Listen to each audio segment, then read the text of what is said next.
Padre, gracias por este día de culto, de oración, donde también vamos a compartir tu palabra, esa palabra que es gracia para nuestra vida, esa palabra que es poder, que es promesa y respuesta para nuestra vida. Gracias, Padre, porque desde el domingo que estuvimos también juntos, Iglesia Aposento Alto, no nos has abandonado ni un momento, no nos has dejado.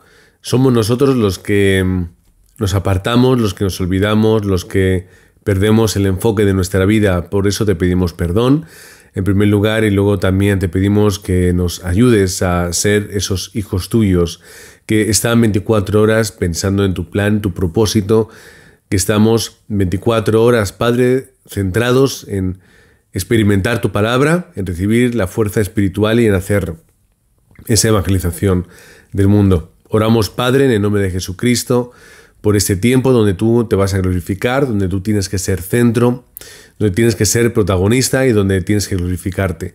Oramos en el nombre de Jesucristo. Amén. Bienvenidos todos, hermanos, hermanas, a la Iglesia Aposento Alto. Vamos a compartir la palabra, vamos a estar orando todos juntos en nuestro aposento alto, en nuestra intimidad, en nuestro lugar, para poder tener este culto de oración. Y para ello empezamos leyendo la palabra y recordando el mensaje del domingo. Estuvimos hablando, no sé si os acordáis, espero que sí, porque eso significará que habéis estado orando con ese pacto y con esa promesa sobre la gracia que Dios nos ha dado para poder ser salvos. Es ese don, ese regalo que hemos recibido por parte del Padre para que ahora podamos tener esa vida de victoria, de respuesta, de bendición, que está anticipando esa vida futura, eterna y absoluta, que ya la empezamos a saborear en ese tiempo. Y cuando hablamos de gracia, pues sobre todo el domingo nos centramos mucho en esa gracia en cuanto a la salvación. Y por supuesto que es un tema esencial e importante en el cual tenemos que estar, pero también vamos a hablar de otras perspectivas bíblicas que están dentro de ese gran marco de la gracia, pero aplicada en otros aspectos. Si mencionamos el domingo, no sé si os acordáis, donde en 2 Corintios 12:9, Pablo, por las circunstancias que tiene, le está pidiendo ayuda a Dios, es decir, le está pidiendo que le evite una circunstancia, un problema, y luego es Dios mismo el que dice: básate en mi gracia. Si lo cambiamos de traducción, pues lo hizo de una forma un poco más clara. Por ejemplo, la versión de la Biblia de las Américas, Nueva Biblia de las Américas, en este caso, dice: te basta mi gracia. Es decir, te es suficiente la gracia que yo te doy, diría el Señor. Y sigue diciendo en esta misma versión, que podemos elegir, como tengo aquí varias, pues puedo ir escogiendo la que más considero. Dice: mi gracia, pues, se perfecciona en la debilidad. O, por ejemplo, volvemos a Reina Valera. Dice: porque mi poder se perfecciona en la debilidad. Por tanto, de buena gana, me gloriaré más bien en mis debilidades, para que repose sobre mí el poder de Cristo. ¿Cómo lo explica la Nueva Versión Internacional? Pues lo vamos a leer también. Aparte de la primera frase, dice: por lo tanto, gustosamente presumiré más bien de mis debilidades, para que permanezca sobre mí el poder de Cristo. Al final está hablando de ser realista con quienes somos, con lo que somos y lo que podemos hacer. Que podamos presumir de la gracia que Dios nos da para poder sobrepasar nuestras propias barreras. No por nuestro poder, no por nuestra capacidad o por la sabiduría que tenemos, sino por la mera gracia de Dios en nosotros. Como aquí lo dice: mi poder se perfecciona en la debilidad. Y nosotros queremos experimentar ese poder y recibir esta gracia que nos ayuda a romper las barreras, los límites que tenemos para hacer lo que es cierto nosotros mismos por nuestra capacidad no podemos hacer. Y es como hemos dicho tantas veces, cuando hablamos de predicar el Evangelio, hablamos de levantar un discípulo, hablamos de hacer la evangelización, de conquistar un campo. Yo sé que el pensamiento de muchos es, no puedo, no va conmigo porque no estoy hecho para estas cosas, o esto es algo que supera mis capacidades. Pero es precisamente ahí donde el poder de Dios se perfecciona y donde Dios puede obrar en medio de la debilidad. Por lo tanto, podemos presumir de que yo no soy capaz de hacer la evangelización en todos sus aspectos, pero como Dios me da poder, me capacita, yo sí puedo hacerlo de esta forma. Y al igual que en este aspecto, lo aplicamos a cualquier otro, cualquier debilidad, cualquier aspecto que me incapacite e imposibilite. Yo tengo que recibir el poder de Dios para sobrepasar lo que es humano.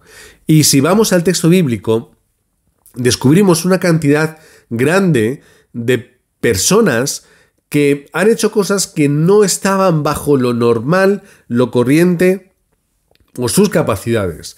Y ya no hablo únicamente de los grandes milagros de Dios que por supuesto no están a la altura del ser humano, sino estoy hablando de que había barreras que eran imposibles y se superan con el poder de Dios. Los remanentes hace poco estuvieron hablando en el culto infantil de Eliseo. ¿Quién se iba a pensar o Eliseo iba a llegar a creer que iba a pasar de estar con las yuntas de los bueyes de su familia a ser un discípulo del gran Elías y más tarde ser el gran profeta que Dios estuvo utilizando en el reino del norte, en Israel? El propio Moisés estaba hablando de una limitación que él tenía. No puedo, no lo voy a conseguir, no voy a ser capaz, busca otro. Pero el poder de Dios, ¿qué ocurre? Se nota, se ve y se evidencia en las debilidades. Al igual que esto, encontramos personajes que hicieron grandes cosas solamente a través del poder de Dios. ¿Yo puedo hacer esto? Claro que lo puedo hacer. Solamente tengo que concentrarme en experimentar ese poder de Dios, en aquello que de verdad Dios quiere o por lo cual Dios quiere darme poder. Es decir, tengo que darle a Dios el motivo correcto por el cual yo quiero poder. No puedo darle el motivo incorrecto. La pregunta es, ¿cuál es el motivo correcto por el cual yo puedo o Dios me va a dar ese poder? Cuando yo viva conforme su voluntad y su propósito. Dios me dará poder, me dará gracia, me capacitará para hacer lo que es imposible, siempre y cuando yo esté dirigiéndome hacia el lugar en el cual Él tiene puesto su corazón. En segundo lugar, vamos a ver 1 de Pedro, capítulo 5, versículo 10. La palabra de Dios dice así, en Reina Valera: mas el Dios de toda gracia, que nos llamó a su gloria eterna en Cristo, en Jesucristo, después que hayáis padecido un poco de tiempo, Él mismo os perfeccione, afirme, fortalezca y establezca. Es genial este versículo, porque está hablando de algo muy importante, y es que nosotros ahora lo que vamos a hacer es leerlo de adelante a atrás, es decir, vamos a leerlo al contrario. Y lo que dice, parafraseando un poco, es que nosotros vamos a ser establecidos, fortalecidos, afirmados y perfeccionados cuando pasemos el tiempo de dificultad, porque tenemos ¿el qué? La gloria eterna a través de Cristo, todo por la gracia de Dios. Es decir, si tomamos los elementos y los explicamos y los mostramos, vemos que hay una parte importante en todo ello, que es el poco tiempo en el cual nosotros vamos a padecer. El problema, la dificultad, el inconveniente o la incomodidad es necesario para que Dios forje en nosotros ese carácter, como dice aquí, nos perfeccione, afirme, fortalezca y establezca en su pacto. Y esto Dios lo utiliza. Y Dios permite las circunstancias en las cuales hace esta labor tan importante. Hay siempre frases y personas que hablan de esta nueva generación. Y dicen que es la generación de cristal, porque lo tienen todo, todas las facilidades, no se les dice nada, se les respeta absolutamente en todos los aspectos, ideas y en niveles. Y están hablando, sobre todo las antiguas generaciones, de que pues ellos han sufrido, han luchado, se han enfrentado a muchos problemas. ¿Y qué es lo que han hecho? Forjar un carácter. Cuando vamos generaciones incluso más atrás, el carácter es aún más fuerte, más determinación, más decisión. ¿Por qué sucede esto?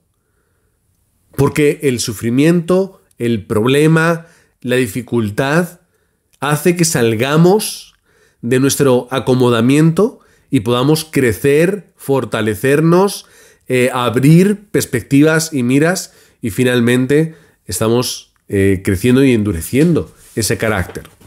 No tenemos que buscarnos problemas por buscarnos problemas. Dios se encarga de permitir, primero, porque hemos hecho algo y ha surgido una circunstancia como una respuesta natural, porque Dios tiene un plan dentro de ese problema, o simplemente permite algo porque ahí es la oportunidad de restaurar y cambiar nuestra vida. El motivo no importa, le pertenece a Dios. Aceptamos las circunstancias. A veces estamos muy acostumbrados a preguntar: ¿y por qué pasa esto, Dios? ¿Y por qué llega no sé qué? ¿Y por qué ahora yo? ¿Y por qué ahora él? ¿Y por qué ahora nosotros? ¿Ahora me viene bien? ¿Ahora me viene mal? ¿Ahora quiero o no quiero? Es el pensamiento, la frase y a veces la oración del creyente infantil, inmaduro, como nos pasa a todos en muchos momentos, que no tenemos la vida que queremos y no pasa lo que queremos y nos enfadamos y nos agobiamos y nos cansamos. Señor, ahora esto.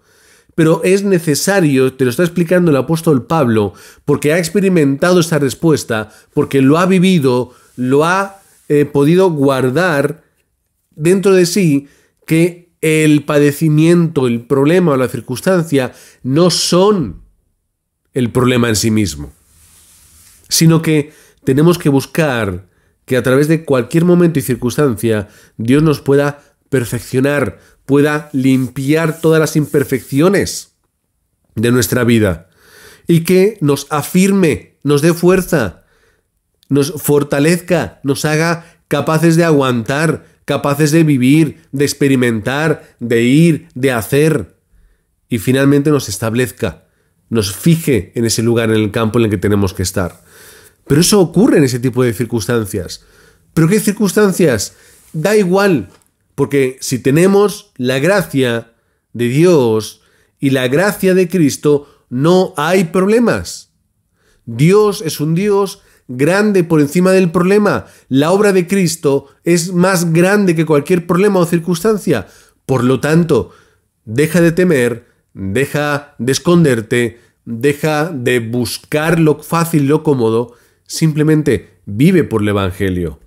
Y en tercer lugar, Romanos 12:6, de manera que, teniendo diferentes dones, según la gracia que nos es dada, si el de profecía, úsese conforme a la medida de la fe, y dejamos el etcétera, para que lo podáis leer en casa. Romanos 12 y 6 en adelante, o leer el capítulo. ¿Qué está hablando? Que tenemos dones. Podemos forzar un poco el texto y podemos ampliarlo más. Dios nos da habilidades, Dios nos da talentos, Dios nos da capacidades, Dios nos da dones. ¿Para qué nos da dones? Para que los podamos ejercer dentro, no solamente de la iglesia en cuanto a las cuatro paredes, sino para la evangelización del mundo. Hay que entender lo importante de la cumbre. ¿Qué estamos hablando con la cumbre? 3 cumbres. En primer lugar, tenemos que llegar a esa cumbre espiritual, ese lugar alto, ese lugar donde se puede ver las perspectivas de pasado, presente y futuro. Ese lugar en la cumbre donde no te distrae nada, porque estás arriba, donde tienes paz, tienes seguridad, tienes perspectiva. Es el lugar alto donde nosotros podemos, sí, conquistar primero lo que es espiritual. Pero más tarde, después de esa cumbre, tenemos que llegar a la cumbre del talento. ¿Qué es lo que Dios me ha dado? Desde la habilidad social más sencilla, como puede ser una persona extrovertida, capaz de entablar amistades y un largo etcétera, hasta ese gran talento que Dios nos ha dado, en el cual o por el cual desempeñamos nuestra vida, lo hacemos nuestro trabajo también, esa especialidad que nos lleva finalmente ¿a qué? A esa cumbre del campo y de la cultura. Primero, cumbre espiritual. Después, yo tengo que encontrar mi talento y conquistarlo de tal forma que yo en mi campo pueda impactar. A los remanentes es muy fácil, porque tienen toda la vida por delante. Los adultos no, y es más difícil. Simplemente es encontrar, primero, la respuesta espiritual. Después, qué es lo que Dios me ha dado, y más tarde, cómo yo puedo usar lo que Dios me ha dado en el lugar en el cual Dios me ha puesto. Por lo tanto, esa cumbre es donde yo tengo que estar. Pero la cumbre es gracia. Dios me da dones, capacidades o como lo queramos llamar, para que yo lo pueda utilizar para la evangelización del mundo. Y en la iglesia habrá dones musicales, bien, para la alabanza, enseñanza, pues vamos a enseñar, dones sociales, vamos a liderar iglesias regionales, dones evangelísticos, pues venga, vamos a liderar al campo. Pero luego habrá otros dones que tengamos que poner en práctica en nuestra vida y en nuestro campo. Sea lo que sea, búscalo, pídelo, que resalte y luego úsalo para la evangelización del mundo, porque es el regalo que Dios me ha dado. Y si Dios me da un regalo, no lo guardes. Si Dios me da algo, úsalo y utilízalo de la mejor forma posible. Y para terminar, Colosenses 4, versículo 6. Estaría bien leer todos los versículos, otro texto que ya os dejo como deberes para que podáis leer, pero entendiendo el contexto de la evangelización del mundo. Como Pablo estaba pidiendo en el versículo 3 que oren por ellos, por él, para que siga predicando el mensaje del Evangelio, versículo 4, para que lo manifieste cómo debo hablar. Y luego dice, andad sabiamente con los de fuera. Dice, o vivan sabiamente con los que no creen en Cristo. Dice que hay que aprovechar cada momento oportuno. Pero ¿aprovechar para qué? El contexto nos dice para qué. Para predicar el mensaje del Evangelio, para mostrar nuestra fe. Versículo 6. ¿Cómo?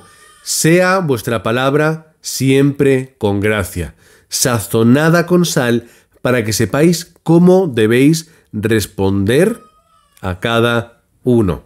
¿Qué quiere decir? Esa palabra de gracia es otra perspectiva que podemos utilizar la palabra gracia.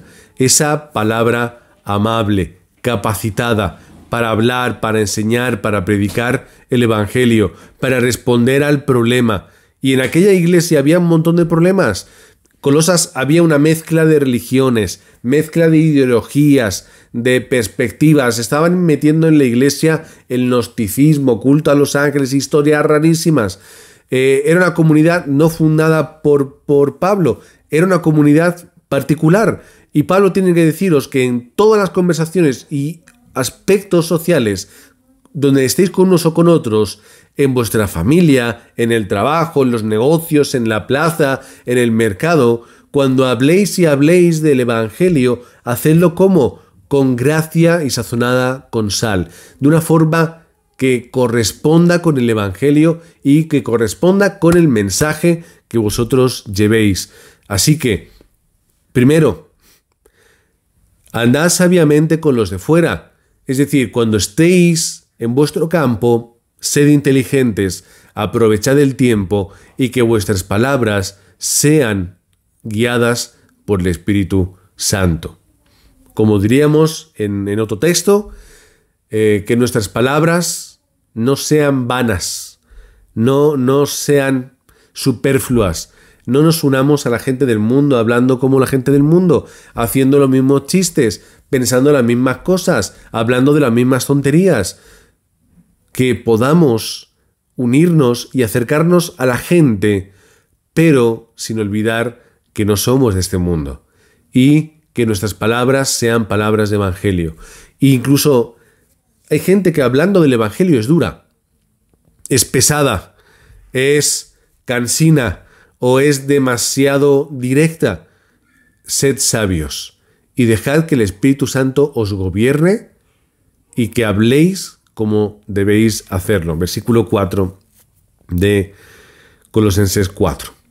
Así que quedémonos con estas palabras, quedémonos con estos mensajes y como dice el versículo 2 de Colosenses 4, perseverad en oración, velando en ella con acción de gracias. Y que la oración los unos por los otros sea como la del apóstol Pablo, la que pide él, para que podamos ser personas que prediquemos el evangelio.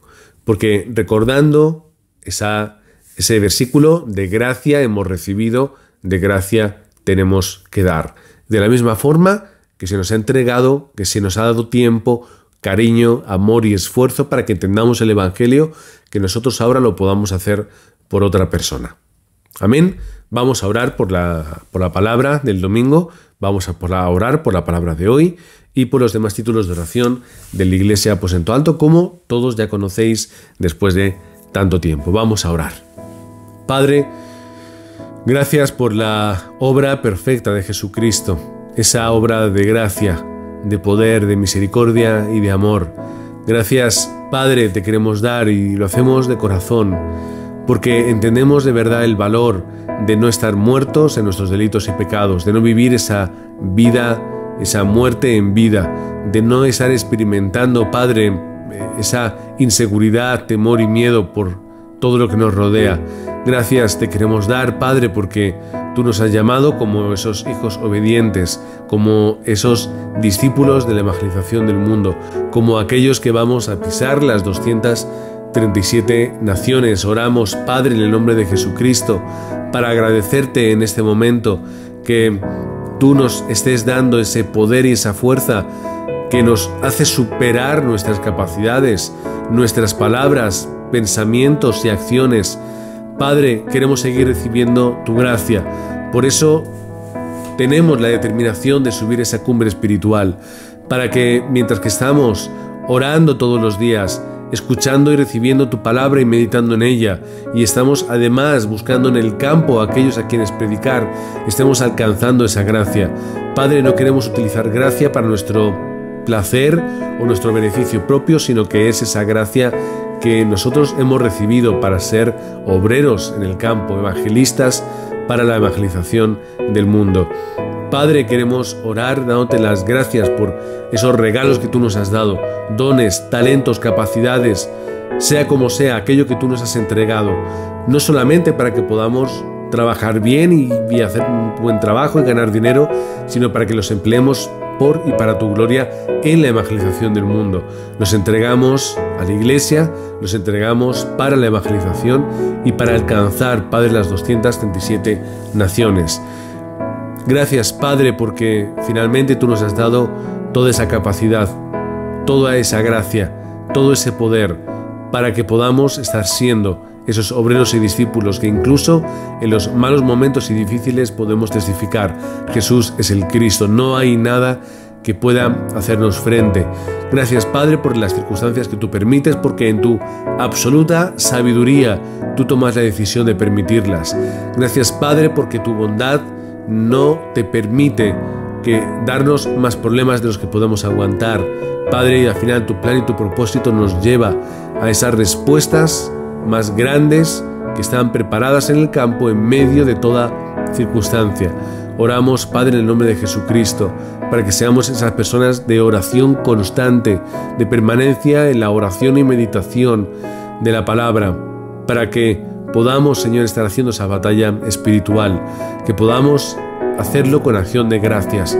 Gracias, Padre, por la obra que tú estás preparando en nuestra vida y en nuestra familia, y que podamos de esta forma tratar, hablar, predicar a las personas con la llenura del Espíritu Santo, no desde la sabiduría propia y la capacidad personal, sino a través de la pura gracia que tú derramas en nuestras vidas. Padre, haznos ser dependientes de ella, que podamos vivir a través de ella y recibir las respuestas que tú a través de ella tienes preparadas para nosotros. Oramos en el nombre del Señor Jesucristo. Amén.